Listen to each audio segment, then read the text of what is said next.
میں ہماری text books میں لکھا ہوا ہے، اور اما حوا اور یہ اور پسلی سے نکلنا، یہ سب غلط ہے. پسلی سے نکلنے کا قرآن میں کہیں کوئی ذکر نہیں ہے. اور یہ غلط ہوا نا پھر. اب میں نہیں کہہ سکتا، اور لیکن یہ کہ کیا ہے؟ قرآن میں ذکر نہیں ہے اس کا یہ اگر مطلب ڈاکٹر نہیں صاحب ہے کہ کوئی چیز قرآن میں نہیں ہے تو غلط ہے. قرآن مجید میں اگر ذکر ہی نہیں ہے تو غلط ہوا نا. نہیں، ضروری نہیں ہے. قرآن میں ہر شے تو نہیں ہے. قرآن مجید میں ایٹم بم کا ذکر تو نہیں ہے، تو یہ تو نہیں کوئی بات ہوئی.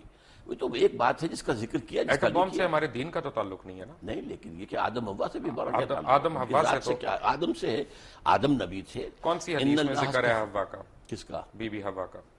خیر میں احادیث پر میری کوئی زیادہ نگاہ نہیں ہے، لیکن یہ کہ قرآن مجید میں ان کی زوجہ کا ذکر ہے. کیا یہ صحیح نہیں ہے ڈاکٹر صاحب؟ کیونکہ آپ if I may come to you again آپ کے ذاتی سوال میں کر رہا ہوں، کیونکہ آپ کی بھی ٹیچنگز وہی ہیں جو بہت پہلے جب آپ جماعت اسلامی میں ہوتے تھے، اور جب آپ نے جماعت اسلامی چھوڑی تو وہ ہم کہتے ہیں نا کہ جماعت ایک ایسا کمبل ہے کہ بندہ چھوڑتا ہے کمبل، لیکن کمبل بندے کو نہیں چھوڑتا. تو وہ آپ کے اوپر آج تک وہ حاوی ہیں ٹیچنگز.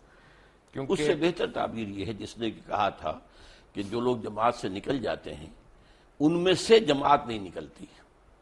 یہ ایک بہتر تعبیر ہے کہ جماعت کا ایک بنیادی اب سردیاں آ رہی ہیں تو کمبل کا ذکر بہتر ہے.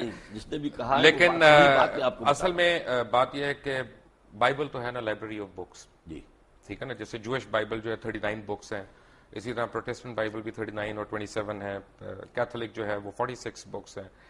لیکن ایک بک ہے بائبل کی، اس کا نام ہے بارنباس، جس کے اوپر جتنے جوئش فرقے ہیں، کیونکہ ان میں بھی بہت فرقے ہیں، اور جتنے عیسائی، یا عیسائی نہیں کہنا چاہیے، مجھے ایک میرے ویور نے کہا تھا جی مسیح کہا کریں آپ ہمیں، مسیح برادران کے فرقے ہیں، وہ ساروں کا اس سے اختلاف ہے کہ یہ ہمارا بائبل ہے. کیونکہ اس بائبل